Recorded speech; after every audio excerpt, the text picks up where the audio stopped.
have Noah, the great acrobat, but only when he goes over the handlebars of his motorcycle.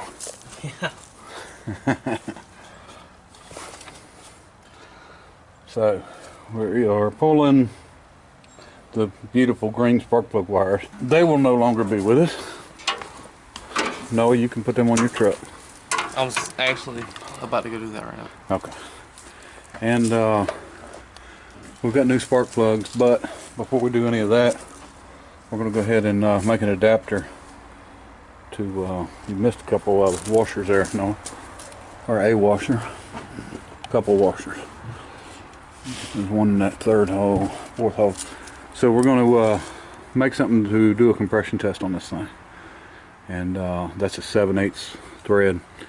And we're going to go with a 14 millimeter or something. We're going to do an adapter. And that way we can figure out what valves are not seating and what kind of compression we've got on these cylinders. And also Noah is getting ready to take the wires off.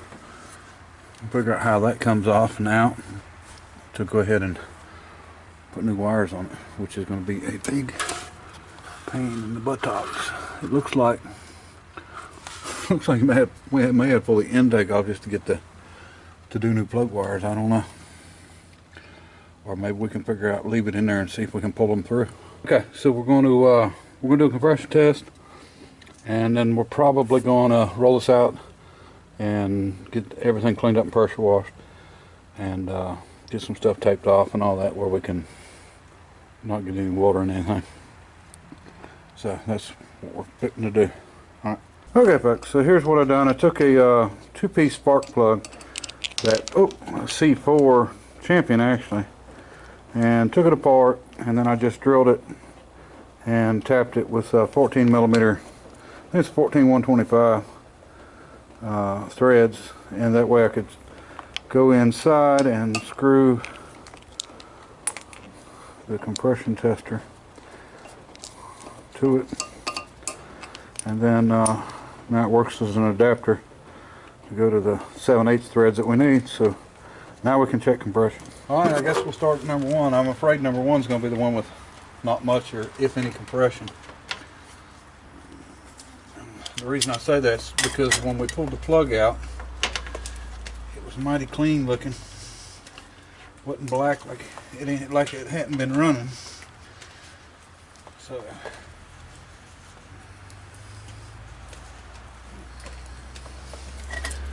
let's see. All right, cross your fingers, Noah. Go ahead.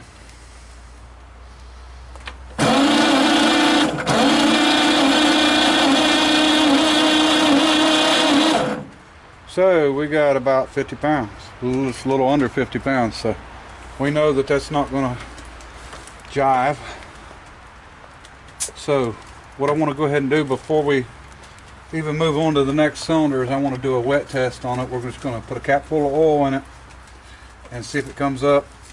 And if it comes up, then we know it's the rings. And if it don't come up, we know we got a valve issue.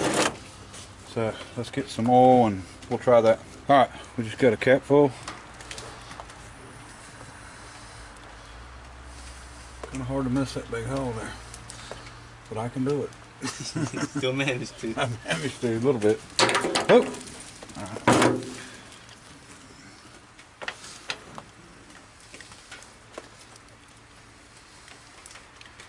I got a feeling that it ain't going to move at all. And then we're going to pull the cover here and make sure. All right, no, we're ready.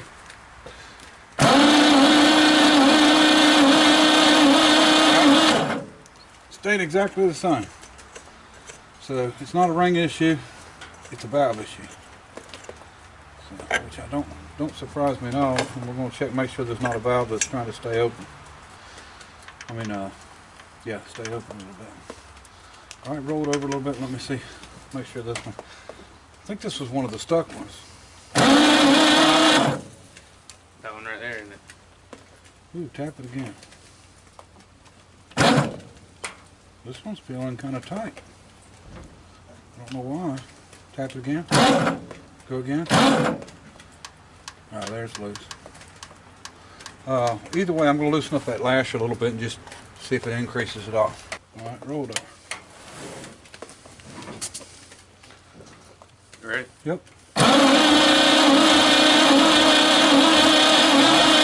It actually increased a little bit. Tap it. Yeah. I think most of it is the fact that the valve's just not seating good. It's going to be looks like the exhaust valve. Because it did go up to about just right below 60. I'm going to back this one just a little bit, just see if it makes any change. Valve overlap's something you don't want on an old car. Alright.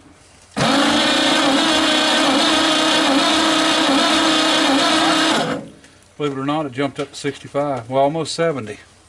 Just from that. Opening up the valve lash. Go a little bit more on the intake. Alright, try it again.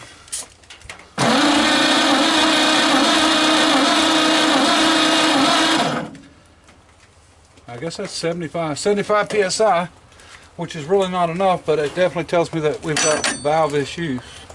So we may have to work on them valves. And we'll go from here to the next one, but we did get it up to about 75 PSI.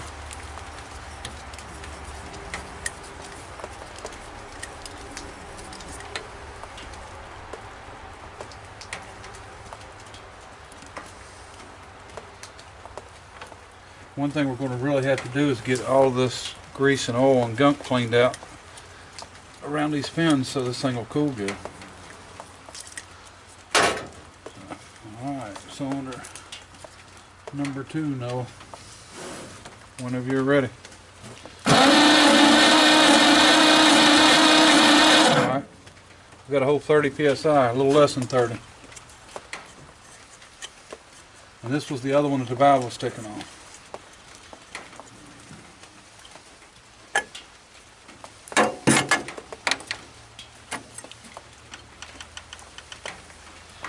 I'd say probably just not seating. We're going to loosen them both up and open just a little bit.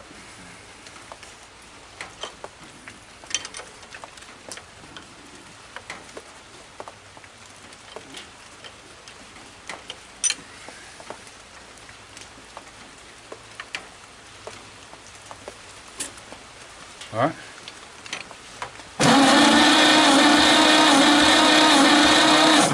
Yeah, it's already jumped over 30. We're still going to go ahead and do a wet test on it real quick. Put a cap full of oil in it. All right, hit it again now.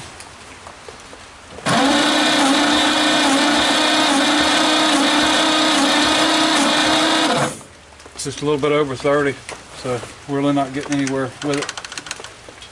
So this was the other one that was sticking. One thing I noticed about the exhaust valves on this I didn't like. I don't know if it's because the stems are long or if it's because they're so small. But one thing about it is you can move them back and forth, and it's more, I don't think it's the guides. It might be just the guides really bad. You can definitely move them back and forth a little bit. So we're going to have to look into that farther. I think what we'll do is just go on to the next one. Hopefully it's going to go up from here because them first two was the ones the exhaust valves were stuck on. We may have to pull them 2 cylinders off, but this one didn't screw in all the way, but go ahead and try it now. Be number 3.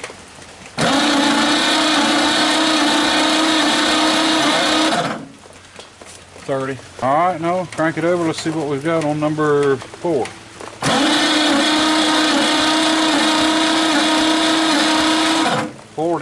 Alright, now check number 5.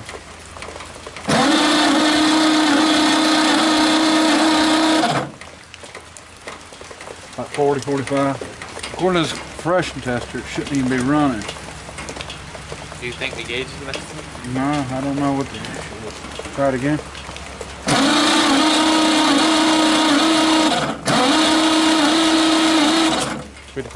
Alright, so according to this gauge, it shouldn't even be running. We're going to figure out what's going on, if it's an issue with the gauge or what it is. But yeah, It's not making much sense to me. But we're probably still going to end up turning it down before it's over with. But I think I'm going to try a different gauge here and see what happens. All right. Okay, so we're showing 75 psi on the front cylinder, and the rest of them are showing about 30. But we didn't have 75 on the front one until I backed the valves loose. So I'm really confused on this, as if well, I don't think we've got gauge issues. I think we just have compression issues. But you know, it should read at least 90 psi, I would think, before we could even run it, and we had it running. So I don't know, a little confused right now, but we're going to try another gauge either way, and then we'll probably either way we're going to be cleaning this thing up really good, and then probably tearing the engine down. We know the bottom end's fine. There's no issues with rods, anything like that, so we'll just pull the cylinders and maybe re-ring it and go through the valves. And I've got a good idea that it may need some guides in it, but we'll get it figured out here. All right. Okay, so what we done is got a brand new compression tester, and so this first one was a Harbor Freight that I've had for a long time. This is from Advance Auto. So now we're going to see how bad it really is. All right, we're going to try number one. Great. Anytime you are.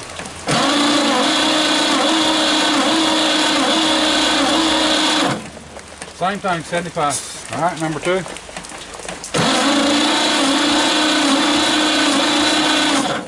45. All right.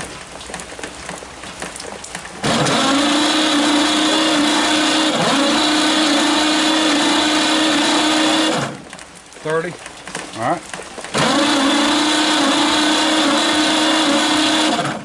45. All right. 40. All right.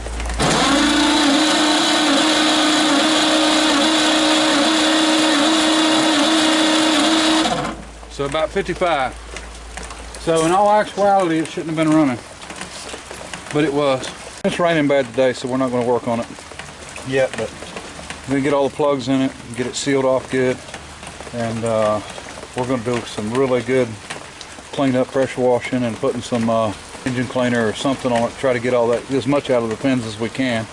Now we can clean up even better once we get it apart, but I think what we'll do is probably end up putting a set of rings in it while we've got it down, honing it out, and we will do the valves. And 70,000 miles is what the car is showing, and I wouldn't doubt that that's probably what's on the motor. And you know, they didn't have much of an air filter back then, so with all the oil and grease on it and stuff, it's probably just about wore out. And hopefully we can get by with well, I know we can get by with playing with the rings. And you know, I don't know if anybody is familiar with knurling a piston or not, but you can sometimes, if the cylinder's a little bit worn out, you can or hone it good and go a little over with the rings, and then knurl the bottoms of the pistons to keep any piston slap away, you know, if you've got a loose bore. So, and I'm not saying that that's the right way to fix something, but I'm saying that it used to be done a lot, and it can be done, especially on something like this that we're not going to be driving every day or putting a lot of miles on. So anyway, we'll see what we can do, what we can figure out, and of course we're going to fix it on the cheap, and we'll see if we can't get, you know, the valve situation figured out. I got a good idea that we've got some pretty major issues with the valve guides, so we can make guides, or come up with some guides, or whatever we got to do to redo them. And so I don't think it'll be too bad of an issue. I mean, it ran, and we know it's, you know, it's not hammering or knocking. It seemed to have good oil pressure, so that was my biggest fear. And so now that that's out of the way, we'll get her running right. So, all right, more on it later. Appreciate it. Bye. Say bye, Noah. Bye.